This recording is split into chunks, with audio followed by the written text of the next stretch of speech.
Hello everyone and welcome. As prologues go, the first 6 months of this year have been a doozy.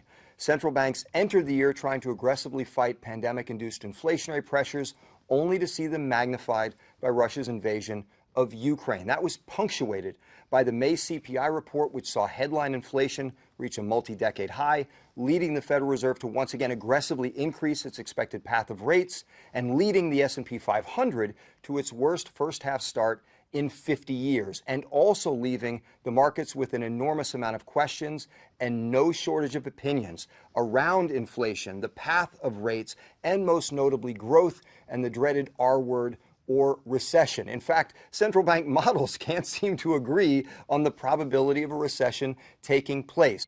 Just as a thought exercise, let's forget the word recession for a moment and agree upon a meaningful slowdown in the rate of growth. Because while there's a lot of debate about the former, there's basically none about the latter. It is indeed a question of magnitude, and that magnitude will largely be decided by how much the Federal Reserve and other central banks have to tighten in service of lowering inflation and at the expense of growth. Well, from an inflationary perspective, it's a little tough to dive in a short video like this. So from a view perspective, I'll simply say that we expect inflation to moderate to a lower level than where it is now by the end of the year, but still be uncomfortably above the Federal Reserve target. We'd be looking probably into the end of next year to see something like that, which means the Fed still has tightening to go, of course.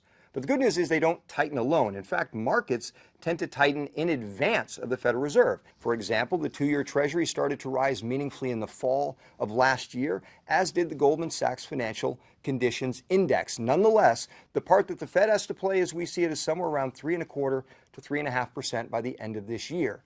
So what does that portend for growth? At a high level, we'll simply tell you that we do believe that growth is going to slow below the trend level of growth in the United States, both for this year and next year, but that it won't be a meaningful slowdown, something like we would have experienced in COVID or the global financial crisis. And the reason for that is how the consumer entered this slowdown. There were 2 million jobs added this year. There's a lot of strength in the labor market still, as well as wages, and household balance sheets were in really strong shape. We think that would mitigate the level of downturn that we might see. Which leads me, when I share that story with investors, to the number one question I get. Should I be in markets right now, or should I wait? More specifically, has the market bottomed, or do we still have further to go? Look, I've been in markets a long time, and it's taught me that the one thing that I cannot do is call a market bottom. So let me do this. I'm going to call relative value. I believe that the S&P 500 is higher 3 years from now than it is today. I believe there are meaningful opportunities in the credit markets for returns over the next 3 and 5 years. And as a result, I believe there's a good case to be made for investors getting into the market now. We just need to debate how and where. I'm going to hit 2.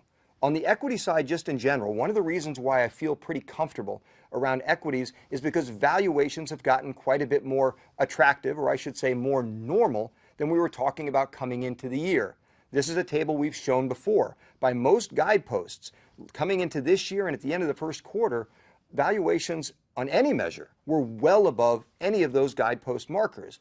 But as we entered this quarter, the valuations today are below most of those. We've gotten into a more normal range. In fact, the other part that's left over is earnings to come down.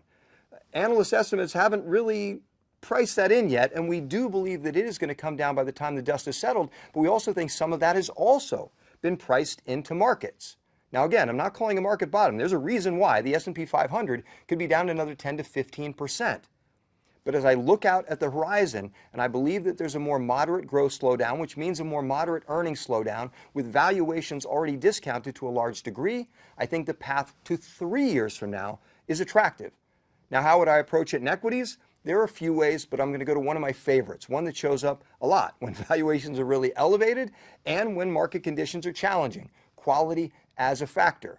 For the latter, when growth is scarce, it tends to be rewarded at a premium, particularly quality growth. And as you can see here, when there are challenges from a growth perspective, quality on a relative basis tends to do quite well.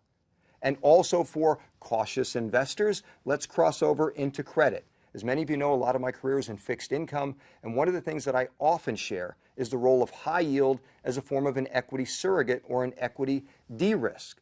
One of the things that I love about credit, and specifically high yield from an investment perspective, is the predictive ability that its yield to worst has over time. As you can see here, almost regardless of when you pick in time, the forward 5-year average annual return is nearly a match for the starting yield to worst. Well, coming into this quarter, it was at 9%. And here's another extra, if you will, as it relates to the fundamental strength of credit. Classically, when you go into recovery, you start to see a degradation in credit fundamentals at companies. But given the rapid nature of the COVID downturn and recovery, a lot of that didn't have time to take place. So a lot of fundamental metrics are relatively strong, despite the fact that the yield to worst in the U.S. high yield market, again, is sitting at about 9%. Now, again, I'm not going to sugarcoat this. There is a real reason why markets could go down from here, and there are a lot of wild cards at play that simply really can't be forecasted, and elements of inflation that central banks aren't really able to fight. Which is, again, why at times like this I love to zoom out and look into the intermediate term to find opportunities and try to steady investors for the path ahead. And I believe if we do that, there are meaningful opportunities for us. But we will have a lot more to come on all of those wild cards as the months progress. But for now, as always, thank you for joining, and we'll see you next quarter.